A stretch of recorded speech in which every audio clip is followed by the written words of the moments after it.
My name is Alan Cohen, and on behalf of the Nashua Historical Society, I would like to welcome you to this, our kickoff program for the 2012 season.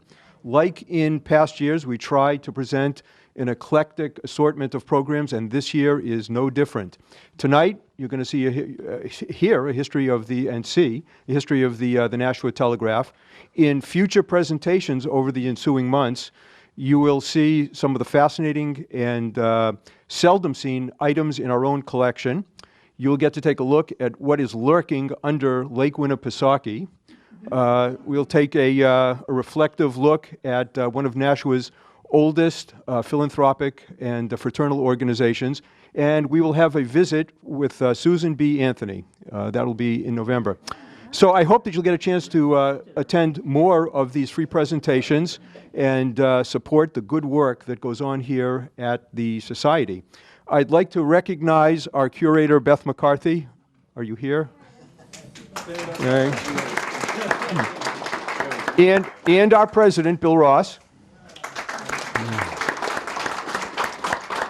Both of whom do a terrific job of collecting, cataloging, displaying, and preserving all the items in this museum.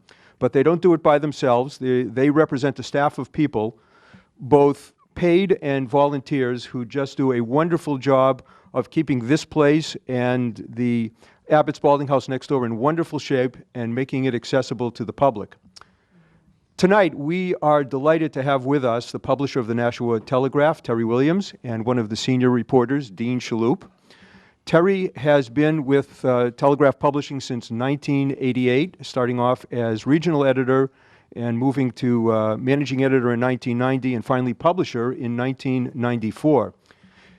Since Terry's been with the paper, they have acquired, I don't know if I got all of them right, Parenting New Hampshire, New Hampshire Magazine, NewHampshire.com, New Hampshire Business Review, and the Cabinet Publishing Company, which publishes the Milford Cabinet, the Hollis Brookline Journal, the Merrimack Journal, and the Bedford Journal, and other things, including some other publications and some websites. So Terry is kind of our version of Rupert Murdoch, but without the scandals. I don't think so. Without the scandals. I did say that. Yeah. Without the accent.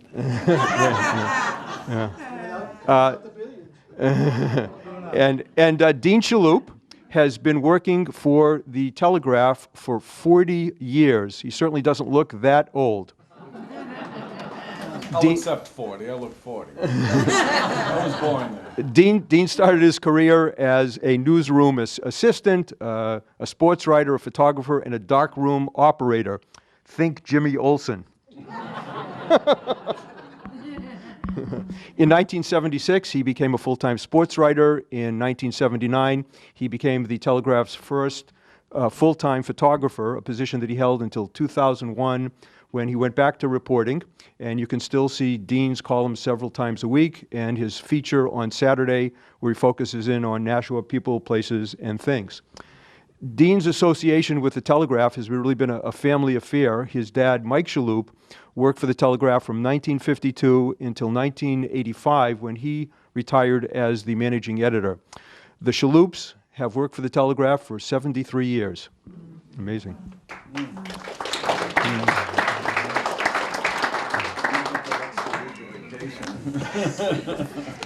So at this time, both Terry and Dean are going to talk about the history of the Telegraph, what it has meant to this community since 1932, and what the future holds. So please join me in welcoming Terry Williams and Dean Shalhoup.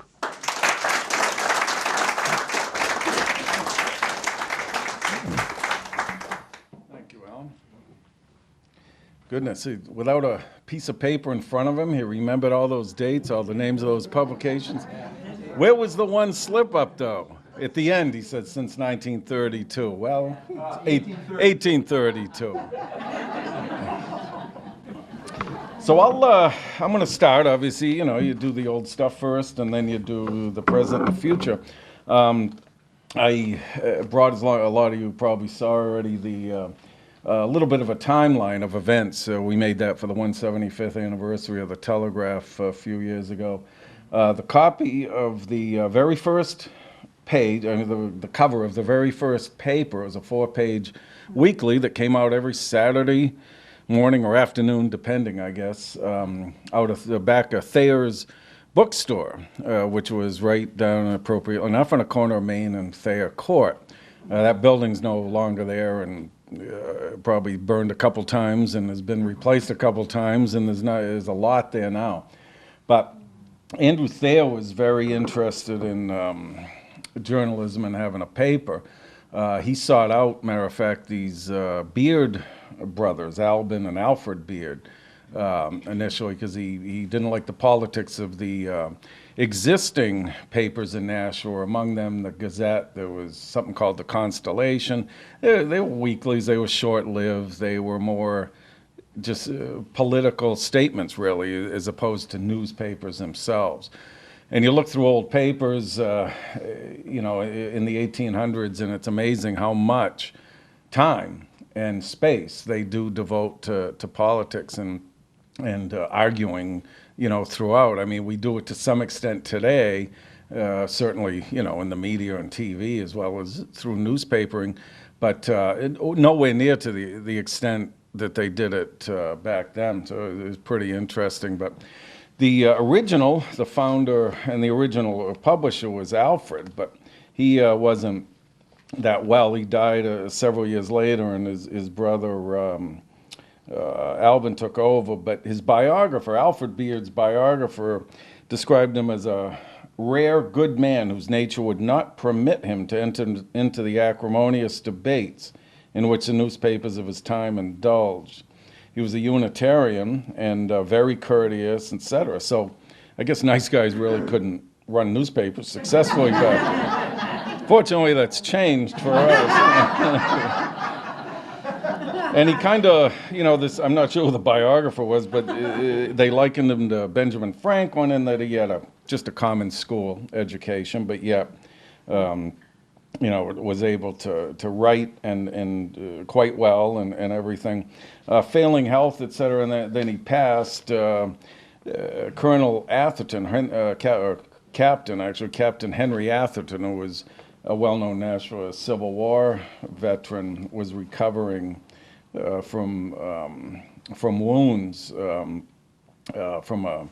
a previous skirmish. It wouldn't have been the Civil War. Would it have been? Would have been the War of 1812, I guess. Oh, was it Civil War? Okay, Atherton. All right. So he this is probably at the time when Albin had taken over, but he recalled Alfred as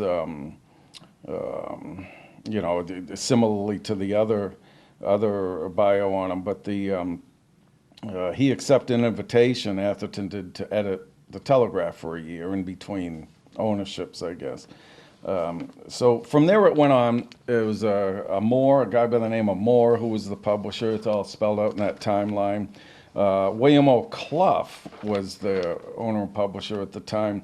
This little thing I'm reading was written, it would have been 1903 when they did a series of Nashua, you know, vignettes, history vignettes, which was the 50th anniversary in Nashua in 1903. So there's a whole bunch of them, institutions, you know, famous people, veterans, and so forth.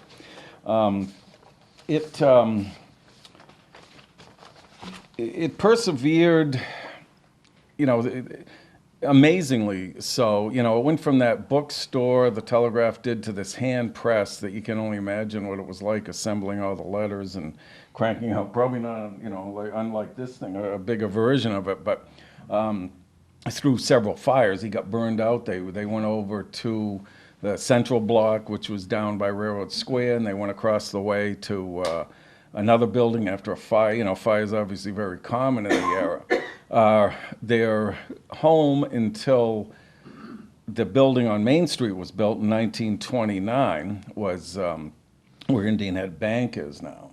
I have a photo of that somewhere. It's an old wood structure. Well, they were there for a number of years, but then that too burned down, and they had some temporary quarters until Colonel William Swart, who some of you might have known, Roby Swart, Bill Swart, who he died a number of years ago, but he was a longtime treasurer of the Telegraph. His father was the colonel who had bought the Telegraph and was head of it, and then it became a stockholder venture after that. But he built the state-of-the-art building.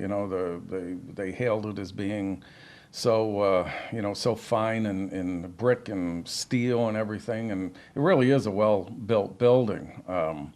And that opened. They had an open house in February of 1929, and of course we moved from there to Hudson in 82, 83, and have been there since.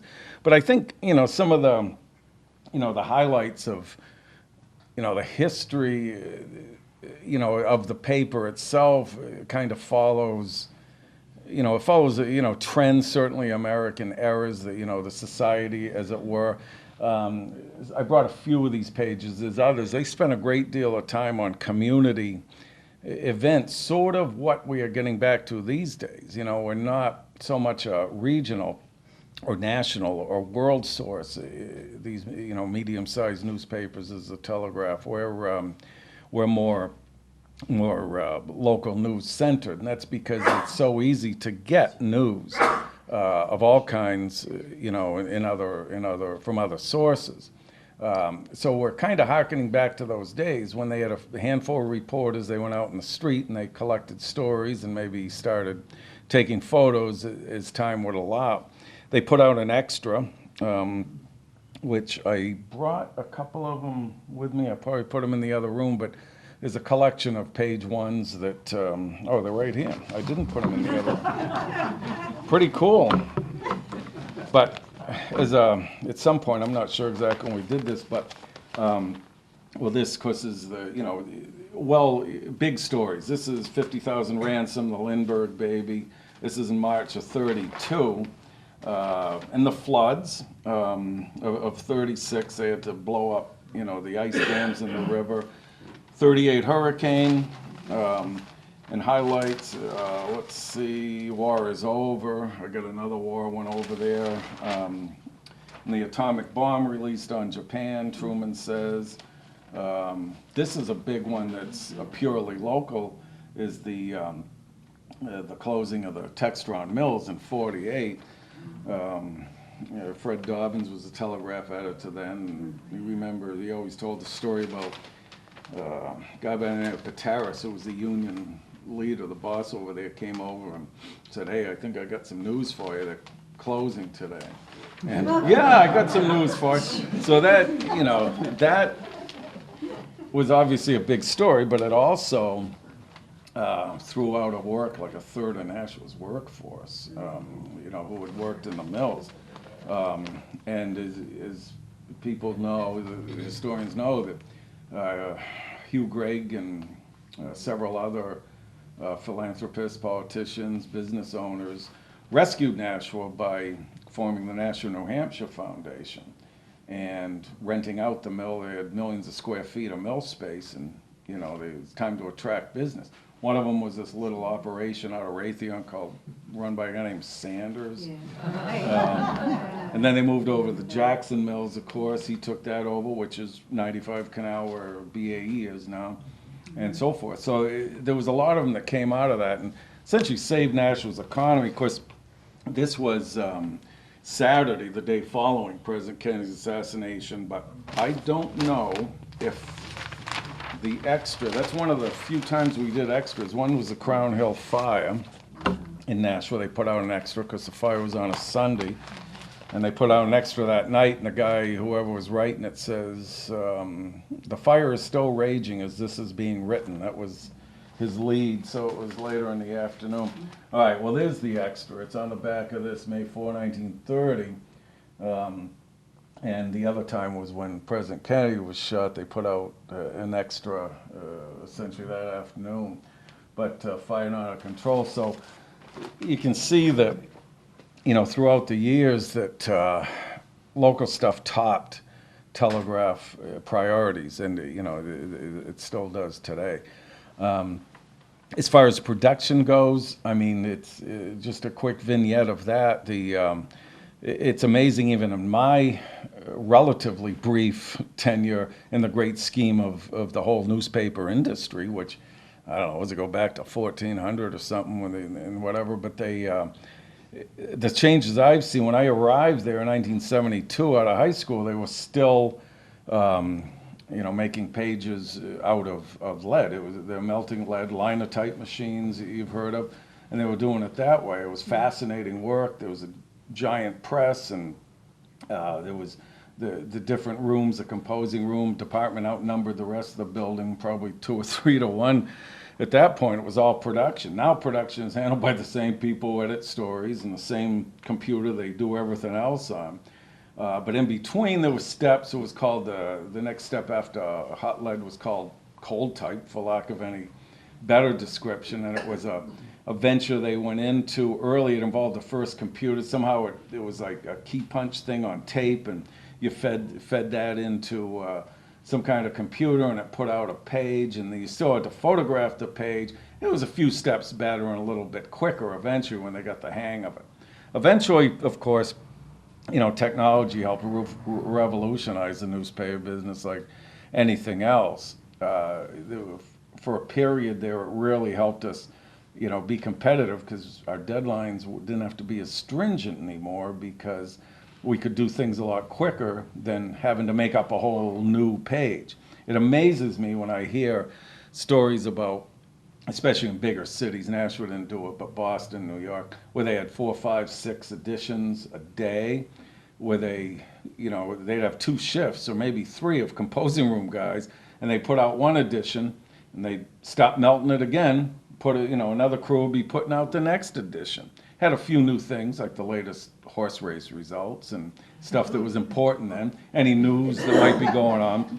And they were had stars, remember? Back in the day they had, and then final, like city edition they called it, or final edition.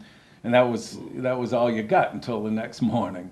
But it's amazing how they did that. And here today, we can essentially do that, but what it takes. Back then they did it with much more basic and very primitive equipment, and somehow pulled it off. And we can do it today, we can do it quicker, but it's not exponentially faster and easier than you think it should be, because they still did it back then. But there's a lot of romanticism, of course, tied to it, tied to the ink in the veins and all this kind of thing, newspapering. It was a end of an era, Chris, when we did away with printing the Telegraph in Hudson. It was just odd to go in and hear nothing when the press was supposed to be running. But that's just another one of those advances, economically and technologically feasible to do.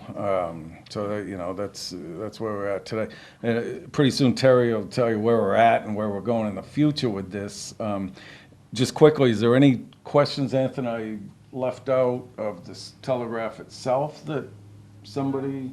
I see it says New Hampshire Telegraph. When did it change to Nashua Telegraph? It was called the New Hampshire Telegraph. At the top of my head, I honestly don't know. He called it the New Hampshire Telegraph for... It was one and the same, though. Oh yeah, it was the same thing. It became the Nashua Telegraph. Here, this one's from 1870, I think. 1869 is when they became a daily. And for a while they had they kept that weekly one they called the New Hampshire Telegraph. They called it the Little Brother, but it faded out after a while. And the Telegraph we know today, the daily, was born in 1869. Yeah. Yes? Where is it printed now? It's printed at a place in outside of Portsmouth called Seacoast Media. That's right, yeah. Yeah, that's where it's at. Oh, I'm sorry, I'll get away from the mic. Well, why don't I do this? I'll leave these around, for people who want to take a look at them. Feel free to look at the timeline and everything, and we'll answer other questions at the end when Terry's done. Okay, thank you.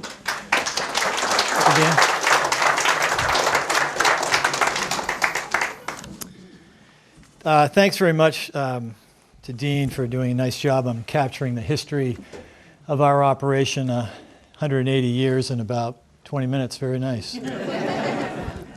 I want to recognize Claudette DeRocher, who is with us tonight. Claudette worked at the paper for, like Dean, for many, many, many years. She worked downtown, moved with us over to Hudson and retired a few years ago, but her last job with us was writing editorials, but obviously she covered the city for years and knows every bit as much about the newspaper certainly as I do, and probably as much as Dean.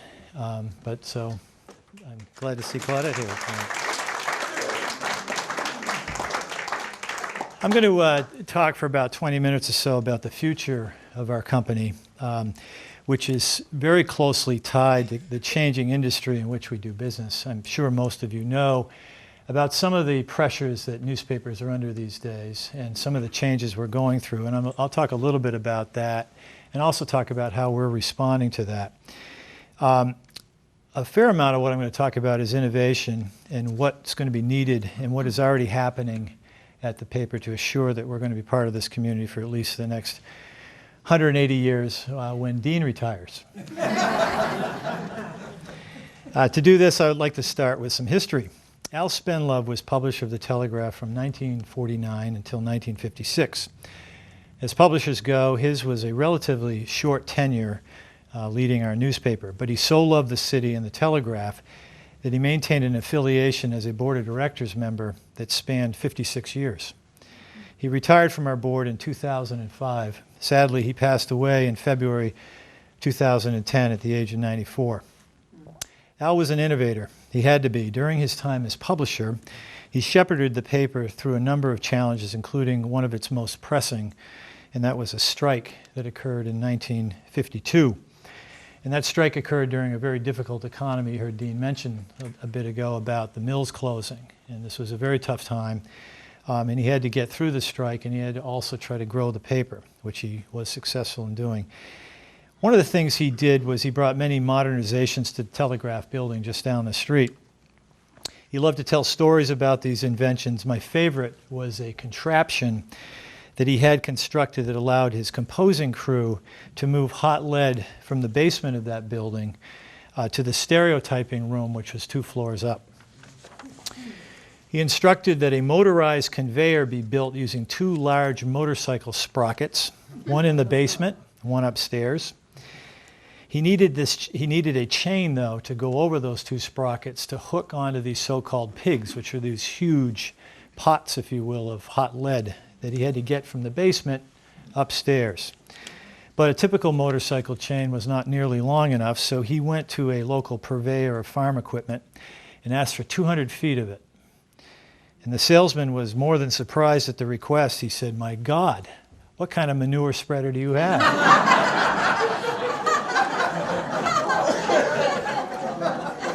little metaphor for newspaper there, I think. Today, Al's spirit lives on at the paper. The need to change and adapt to the demands of the day and the myriad ways people want to stay informed poses a number of challenges to us, not just technological challenges as Al dealt with, but social and cultural challenges as well. Perhaps the biggest is how to stay strong in 2 mediums, print and online, and how to bring these together so as to complement one another in an effective and financially supported manner. And finally, how to eventually merge these 2 seamlessly so that our readers are comfortable consuming content no matter what platform on which they're delivered. The first step toward meeting this is to understand that the Telegraph's reach, our audience, if you will, is larger and broader today than at any point in its past. The second is to appreciate that this reach is now defined more by connections than by print readership.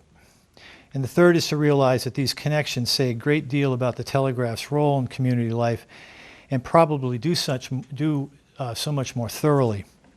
No longer are we simply reporters of the news. We are and should be much more than that to the communities in which we work. So let's talk a little bit about the Telegraph's connections. First, print. The Telegraph circulation, which has its high point on Sunday, is read by approximately 70,000 people on that day. We have paid circulation of about 24,000, but each copy is read on average by 3 different people.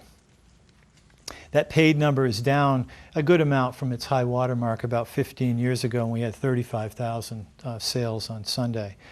But nonetheless, we will print 6.8 million papers this year, and will produce more than 205 million pages of news and advertising for this relatively small market.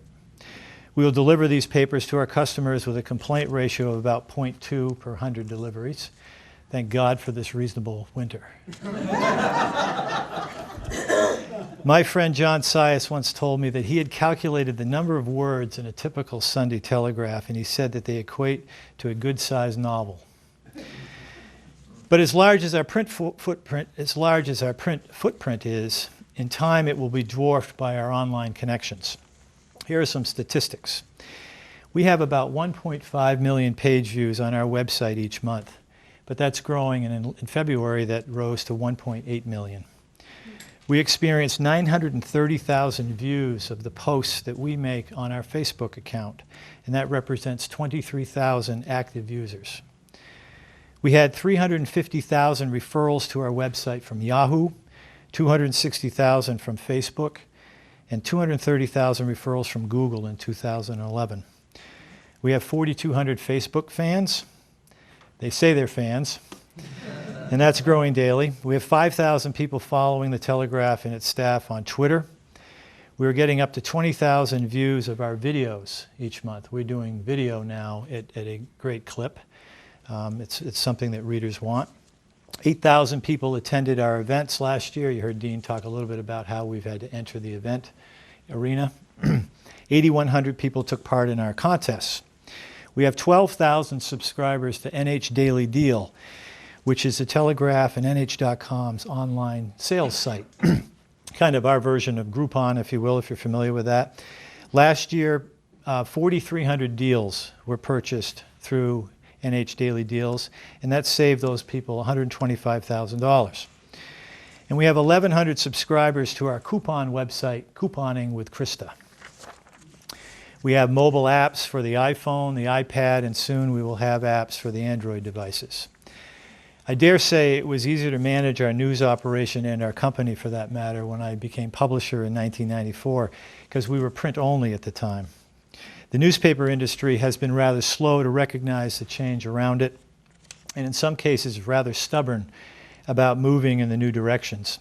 In the process, newspapers have allowed themselves to continue to be defined by paid print circulation instead of capitalizing on all of our unmatched connections that we have in the communities we serve. The independence and the competitiveness that newspapers have demonstrated toward each other over the years have hampered our advancements. We don't play well together, and so we collaborate poorly. The industry made some critical missteps when all but a few newspapers decided to give away content online in the early days of the internet. We gave in to those who said the internet is meant to be free. Well, it's not free to Apple, which has made billions on iTunes, and it's not free to Craigslist or Monster, which have made billions on employment advertisements. And it's certainly not free to Google, which is arguably the most successful and influential company in the world right now.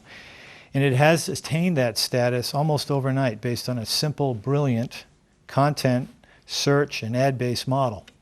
Oh yeah, that used to be us. Actually, some journalists ought to be watching Google, because that's a company that bears scrutiny as it moves forward. It has incredible power. Only recently have newspapers such as ours and most every other daily in New Hampshire started charging for online news. Frankly, this should have started in 2000. We'd be ahead of the game now, but there is emerging proof that this model will help our business in time. The New York Times announced recently that it has 390,000 paid online customers to its online products, about 1/3 of its overall circulation. And they've just decided to cut in half the number of stories they're going to give away each month, from 20 to 10. We've also allowed companies that we call aggregators to reuse our content without check. Google is an example of one, Huffington Post you may be aware of, Drudge, the Drudge Report, and others. It should be noted that they call this linking. And we do get web traffic as a result, but none of those companies need to invest in a press or newspaper carriers or journalists for that matter. If you are search engine savvy, you too can be a publisher. There are other issues too, of course, all of which conspire to make being a media company these days one in which you must focus on that which you're good at and that which you can become good at. Here are our strengths upon which we as an industry must capitalize. First, we have large news gathering staffs, larger than any other industry. Second, we are trusted sources of information, more so now given the crazy stuff that you can now read on the internet. We are devoted to the public's right to know. We give an honest appraisal of our condition. When was the last time you saw a news broadcast admit on air its viewership is down? In fact, that is the case for every major news network, ABC, NBC, CBS, from 53 million viewers in 1980 each night to 23 million today. We have the ability to be immediate, made possible by our online capabilities. Investigative journalism, consumer-driven reporting, analytical stories, and research-based stories are all our domain now. Newspapers have the largest local news audience in virtually every community in which they have a presence. And so we must capitalize on these strengths and advantages and change, and that's what the Telegraph is doing. First, let me talk about our core journalistic mission. We need to be seamless, very much at ease between print, which we are now obviously, and online, which we are fast becoming. All Telegraph reporters today are mobile reporters. They're very adept at using cameras, at doing video, at keeping a blog, at posting stories as they happen repeatedly during the day. This is an amazing staff that has developed storytelling skills I never dreamed about when I was first a reporter. Hell, I learned on a typewriter. We're always on deadline with a focus on publishing first online. With our large staff, we can get more news out faster than anyone. We have a sense of urgency last seen in the days of competing newspapers, during which we'd have to wait until the next day to see if we beat the competition. Now we know immediately.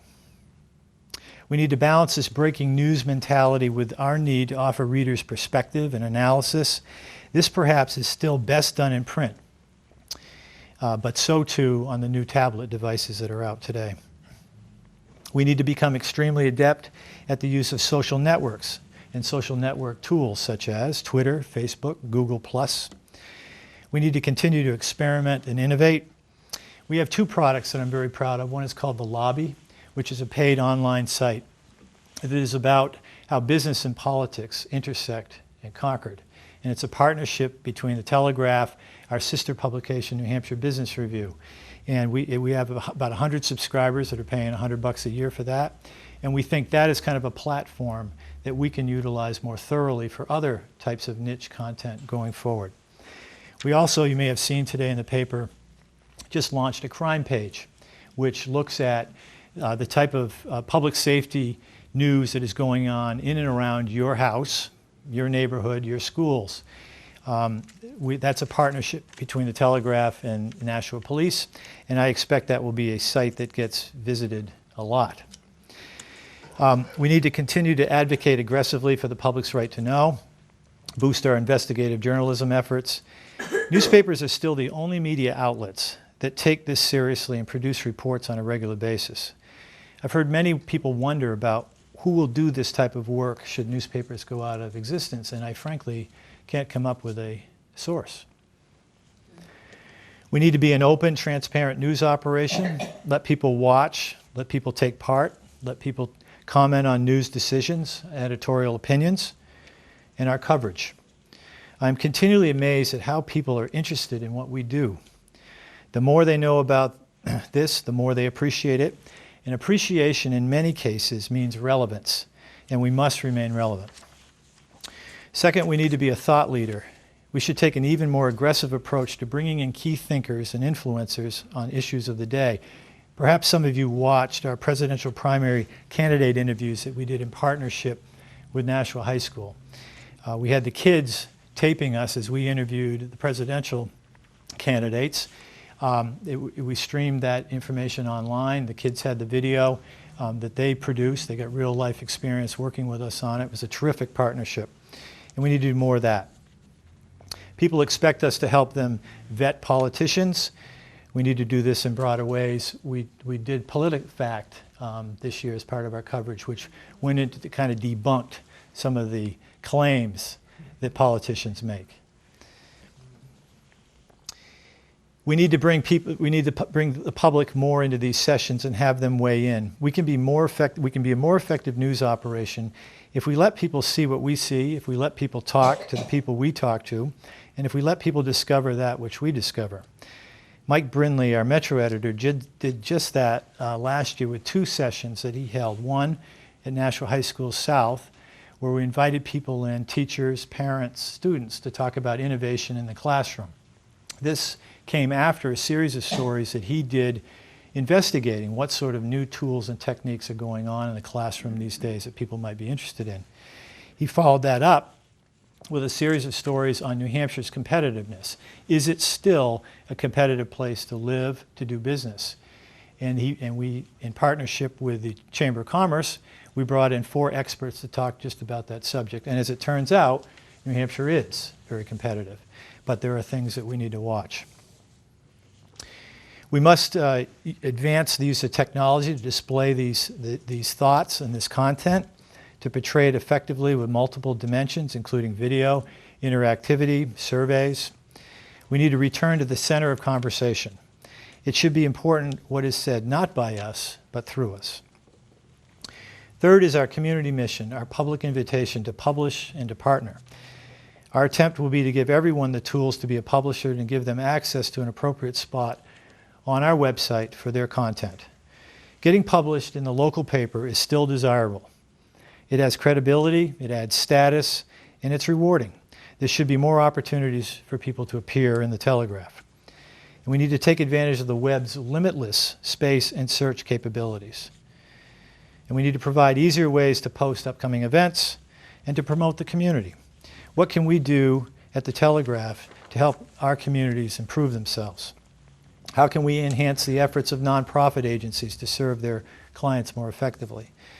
In many of these cases, we already have these relationships. I believe we probably have more partnerships with nonprofits in our community than any other institution, but we need to do more. And I would cite the Santa Fund as a great example of how we can bring people together. The last 5 years, that effort has raised, through the generosity of people in our communities, $500,000 in cash, and then probably somewhere close to $100,000 in gifts, toys, gift certificates, things of that nature. And all of that is kind of conducted through the Telegraph. There's more opportunity for us to do that, and we need to partner with more nonprofits.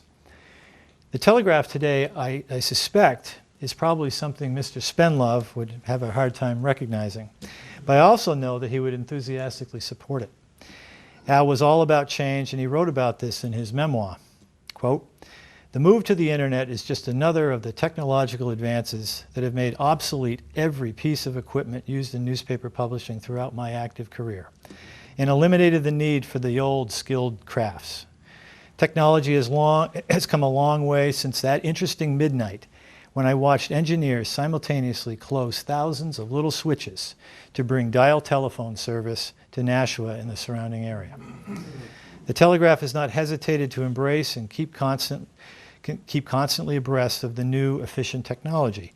This is true in all departments, and there is ample evidence that this will continue in the constant effort to improve efficiency and the quality of the products." Al, I couldn't say it better. Thank you very much.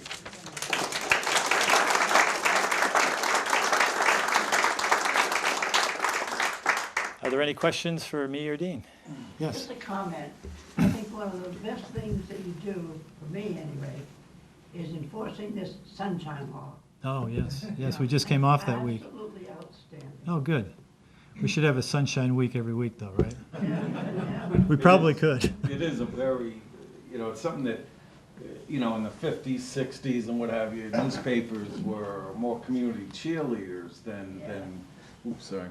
They were more community cheerleaders than than right-to-know advocates. We wrote about controversial things, yes. If something controversial happened or if something not too pleasant happened, sure, we'd cover it. But there was no active, system set up. There was no proactive way of doing it like we do today. And it's amazing what you find when you really start looking, how much you're really not being told. And it's not because we necessarily want to know, it's because it's important that people should know this. Most people don't even realize that they should be able to know about this. So it's a great change in that respect. And we still, the community cheerleading part, I call it, is still very viable. You get that with your neighbors section, and so forth, and a lot of things, the feature stuff that we do. Yes. You talked about publishers, editors, and other employees in the paper. How many paper boys have you had over the last 100 years? Well, none since none in the last few number of years, but goodness knows how many. They used to have outings for them, and At our high water mark, I think we had about 800 at one time. Just about everybody I know has been. I've run into everybody. Everybody used to deliver the Telegraph. Yeah. Everybody did that for your hometown paper. I think the switch to becoming a morning paper that we did hampered it some because it was getting to the point in society where parents were starting to worry about their kids being out at odd hours and stuff, and kids just didn't want to get up early enough to do it. So eventually we morphed into the, motor route thing, and now it's all contracted, and it certainly makes a lot more sense. But, picking up those papers in the afternoon on your bicycle, that's what I meant by the romanticism of it. You saw a kid with his Telegraph bag, and, everybody was getting their paper. Yes. I hate to be a critic here, but I've noticed in the past year or maybe even two, I'm I read the whole newspaper every day, and I see an awful lot more typographical errors, spelling errors, context errors than I ever remember seeing in the past. And the worst ones are this big, bold headline that has an error. Yeah. You want to take that one? I think that Dean should answer for that. No, it's you're right. I mean, part of the stress that we've gone through is a reduction in staff and in key spots. And part of the problem is that we were asking folks to do a lot more things than they used to have to do. And although we try very, very hard to improve upon that, I would agree with you. It's more than I like as well. The worst one I ever saw was when a last name was spelled three different, once in the headline, and then two other different ways in the. Did we get it right in any one of those cases? Nobody knows what the right one was. I didn't know either. Well, we figure it's good sometimes to give variety so you can say, I like this spelling. How about you? Kind of thing. Right. Well, I've gotten calls or handwritten letters, very rarely emails, from more than one old English teacher that I might know that sometimes corrects me, and I appreciate that, and I take it to heart, but also a lot of the fractured English. Twitter, for instance, we do a lot of that so-called tweeting now, and it's a great way to connect with people. But look at the language in that. That's not going to pass sixth grade English. But it's different. It's not meant to be, and emails are similar to that, uppercase, lowercase. It's just meant to convey information quickly as opposed to be like the newspaper itself, like an example of being accurate and correct. But like Terry says, it's sometimes escapes us, even though the technology is there, it doesn't catch everything, and human eyes, unfortunately, don't either all the time. But we catch more than we lose, we like to say. Spell check kind of makes you get a little complacent because you figure it's going to do the whole job. And they're not Yes. very good at catching 3 different name spellings. I don't That's think true. that's headlines either. Yeah. I gotta say, I've got a very strange last name, Olejczak. Yes. And it's never been misspelled. You must have me a spell check. Well, those we pay special attention to, yeah. Indeed. Yes. Bob? I see more and more stories that appear to have been taken from another newspaper in the state. Apparently, there's a lot more sharing amongst the papers in the state than there used to be. How does that work?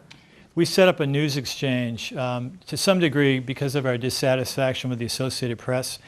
The Associated Press in New Hampshire is a poor service in terms of collecting stories from around the state. They don't do much original reporting, and we were dissatisfied with the quality that we're getting from them. So about 4 years ago now, our editor put together a group of 7 newspapers to do exchange so that we could share content from Nashua, we could get content from Concord. It was our way of boosting the amount of state news that we could provide without using what we thought was an inferior service in the AP. So that's where that came from. So you're exactly, good. I appreciate that. Yes? The newspaper has always been the recorder of local history, and there's 2 areas which I've noticed you've started to charge for, which is obits and engagements and weddings. Right. Now, the obits doesn't seem to be a problem, but I do notice, engagements and weddings are, there's not, do you have any plans of reviving that somehow? Well, I think we should probably revisit. We revisit a lot of that stuff from time to time and evaluate whether it's a good choice. Obits were probably the least expensive in terms of that charge among any paper in our area. I've lost someone close to me a few years ago, and I had to put the obit in a number of papers, and I was stunned at what, for instance, the Hartford Current charge for an obit in comparison to ours. But we try to keep those costs to a minimum, but it is something we could take another look at. As far as the births and engagements, sure. What else? Yes? In terms of being on the internet now, a lot of times stories could get scrapped because you didn't have enough paper to put it on. Does having an internet version mean you can do unlimited pages, or is there still a restriction to how many stories or ads or things you can put on? The internet's limitless. The one thing that I would point out about the web that is a little challenging for us, and that is that a news event can start and end in such a quick cycle that in some cases it only lives on the internet and it doesn't make print. Fender benders, small fires, things of that nature, which were routinely part of our coverage in years past, they happen, we report them online, and then they don't live in print. And part of that is because, and this is when I was talking about the seamless ability to move between the products, is that you want one to hand off to the other to hand off to the other. And the print version of the paper should be where we break investigative stories, long feature pieces about people, places where the display of type and photography works particularly well. It's comfortable. The online I've never found to be particularly good at displaying that. There's too much around it. You want to just focus on what you're looking at. So my feeling is that the print newspaper will grow to have more and more of that perspective, analysis, long-form stories. And the internet will be much more immediate. What just happened? What's the impact of that? And we will use the print to offer perspective and a broader approach to the news. I think those two things working together and giving people, subscribers, access to all of it is the best model. Yes, Cal? We have the dichotomy of those of us who are perhaps over 60 or 70 who are maybe not using the internet as Yeah. well as the younger folks. Right. And that'll shift over time, but that must be a challenging one to you because, you know, I look around at things like publicizing these meetings. We get a lot of mileage out of the print, Yeah. and probably at this point in time, nowhere near as much from the online. Right. But look, 20 years down the road, that'll change, but, you know. Yeah, it's really tough to have your feet in two sandboxes. Yeah. Because they've not merged yet. There's still, people favor print, people favor online. Some of them are the same people, but a lot of them are not. And age dependent.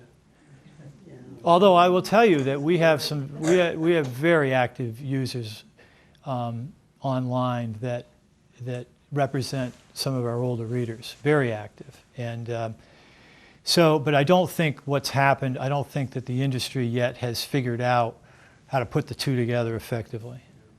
We're working on it. Yes, ma'am. Don't you lose a lot of money? I'm not kind of computer illiterate like that. I never read the paper online. Mm-hmm. Don't you lose a lot of money that way? I know my son won't buy a paper anymore because he reads it on the internet. Yeah, well, I spoke to that a little bit. When newspapers failed to charge for online content, they made a big mistake.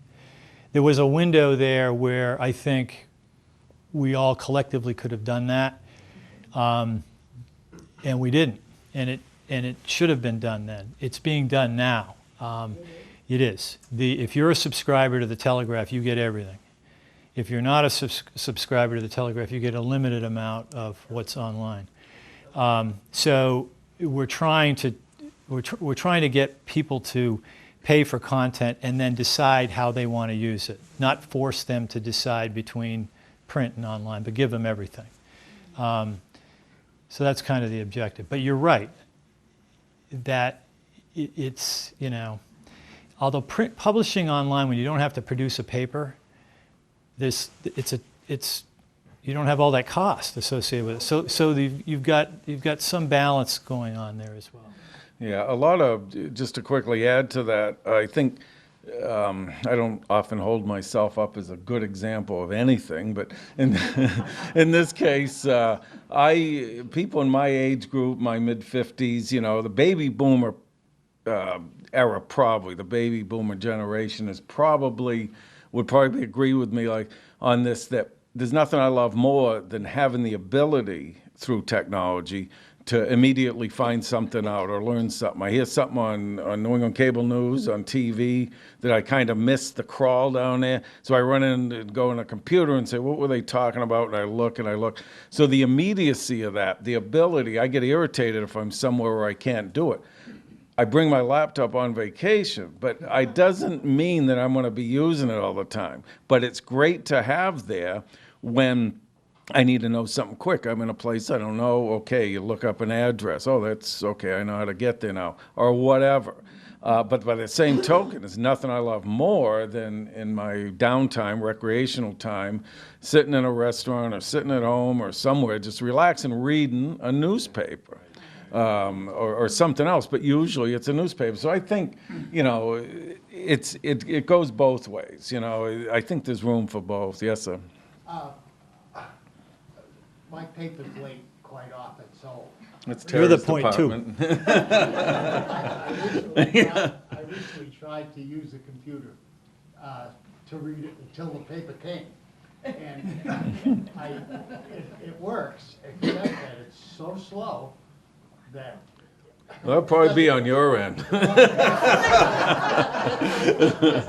there a lot of traffic between 6 and 7 where so many people are getting? Well, it could be a high traffic time. A lot of people are getting ready to work or go to work or somewhere else, and a lot of people may be using their devices mobilely or something at that point. I think most of it is what you have in your home, but it shouldn't. The site isn't. Other things work, Oh, well, it depends. It usually loads pretty quickly for me, faster or slower than most anything else. So I guess it just depends. Maybe there's. So there's no evidence that high traffic on the. The peak traffic for the peak traffic for the website is first thing in the morning, 6 to noon. As you can imagine, everybody's sneaking online at lunch, and then at 5. And so we try to time our breaking news in and around that so that we're publishing, so there's new stuff there when everybody comes back. Yeah, it's kind of like what TV stations or radio. Remember the old days, morning drive time? You know, somebody who's popular, like Gary LaPierre and BZ had it from 5 to 9 a.m. And then you got your noontime news, and then you have your little featurey stuff along with more news in the afternoon drive time. Same with TV. Well, that's because people's habits are just now to go online, but they still do it at roughly the same time. Thought I saw, yes. I have a newspaper carrier that gets our paper before 5:30 every morning. Well, that's good. Really, kudos to this. He's the 99.2 or. You need to talk to this gentleman. I'm gonna move to my neighborhood. Yeah. Well, that's a huge variable. Obviously, it's the kind of job that is a lot of turnover. People, you know, they try to hire as most reliable people as possible, but there's a lot of turnover, and you know, people know the routes and they get them there, but weather, unforeseen problems like breakdowns or major traffic issues like road closures, it can all affect that, obviously. Yeah, well, that could be too, and they got to be conscientious about it, and it's, you know. It really is a daily miracle. I'm telling you, we had among the, as some of you know, we outsourced the printing last year, and it was a difficult beginning.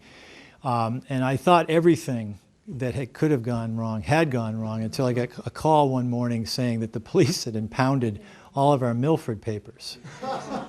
And I said, why? Well, a driver is coming up on Amherst Street and didn't see a skateboarder that was skateboarding at 2 in the morning and hit him and so and injured them badly, and so it became a crime scene essentially. And so they impounded our papers. So they were destined for Milford, and those poor people, I think we finally got them to them, but they wouldn't release them from lockup for 2 days. So yeah, there was evidence. It was considered. Well, the truck was evidence, and they weren't going to let us get the papers. Yeah, it's amazing. They just wouldn't let us. There are so many stories about that. This goes back to the sort of unlimited pages on internet and your comment about spelling. With Twitter, I find that the new generation shortens sentences, doesn't use complete words. And I happened to pick up a book written in the late 1800s, and I was just wowed by the descriptive words that were used. And it dawned on me, because they didn't have video and television, they had to describe things. Yeah. And I find that even with my own children, they don't appreciate Right. words and the use of them. Right. Is there a way that the Telegraph on internet could maybe encourage younger people to put original works on, poetry, Yes. literature? I don't Yes. know. I haven't been online, so I don't know. That's one of our hopes. When I talk about creating ways for people to interact with us, that's a great one of the benefits of the internet is, as you mentioned, it's limitless. It's just a matter of getting people to give us content.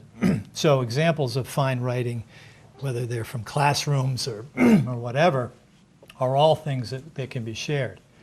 On that point, one of the things that I've enjoyed most about being in the position that I'm in is I've been able to work for people that came from that age in which letter writing was so important. And Bill McLean, who passed away last year and was the owner of the Telegraph, was one of the best letter writers I've ever seen.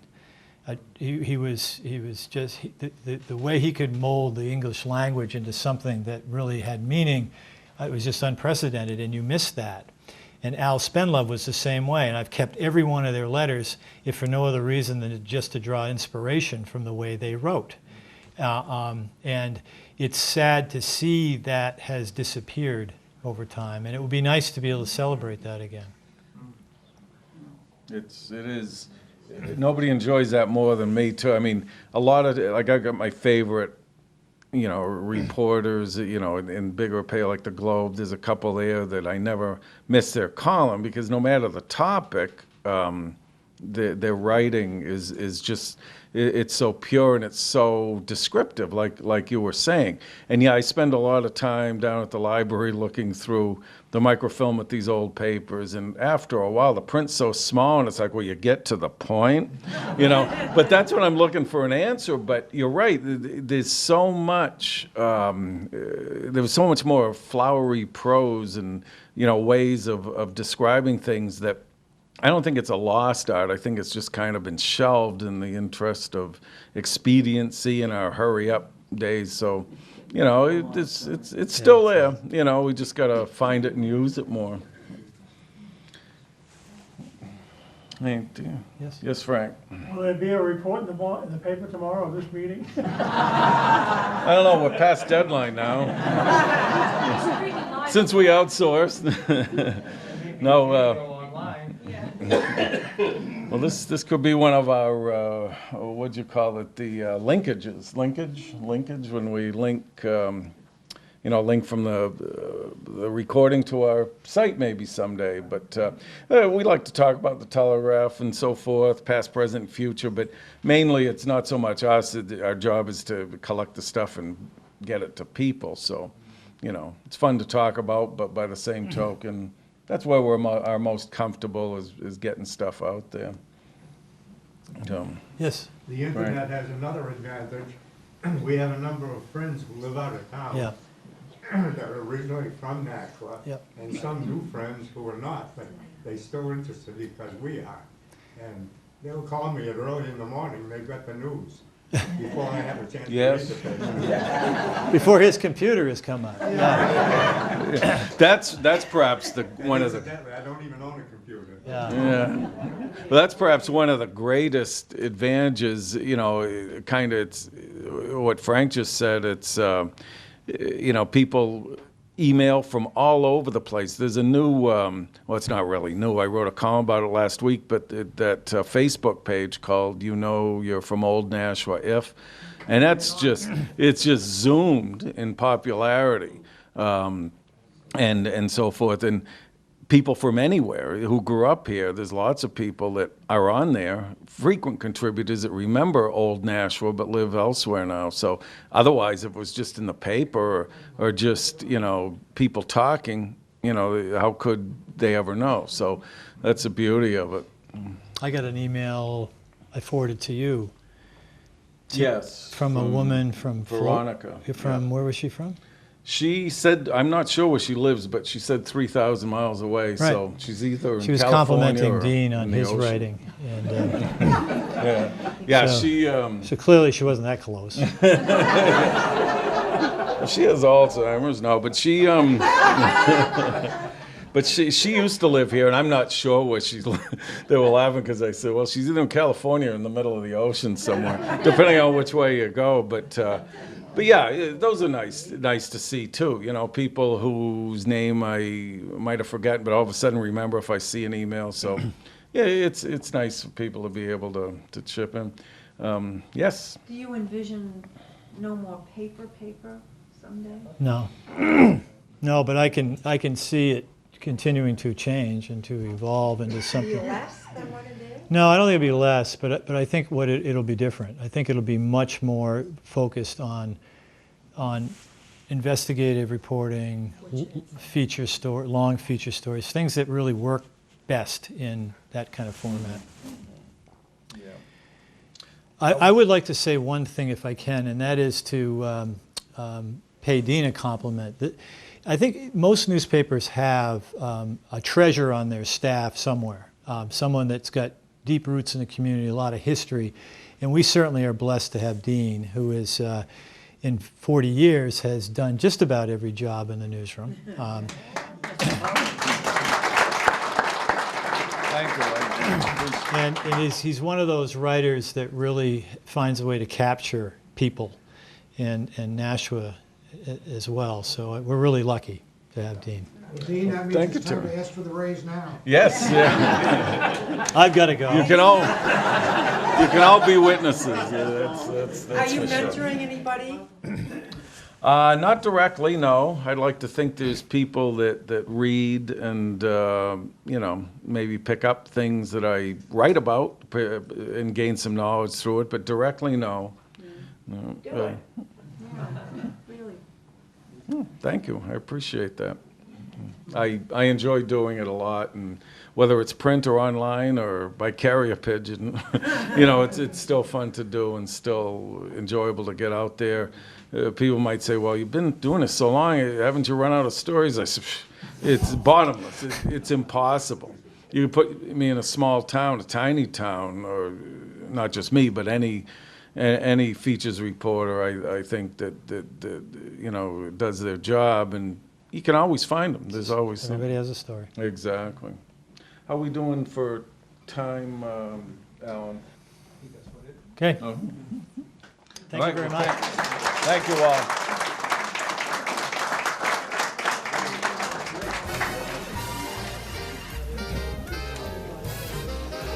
Thanks, guys, very much for an informative and very entertaining presentation.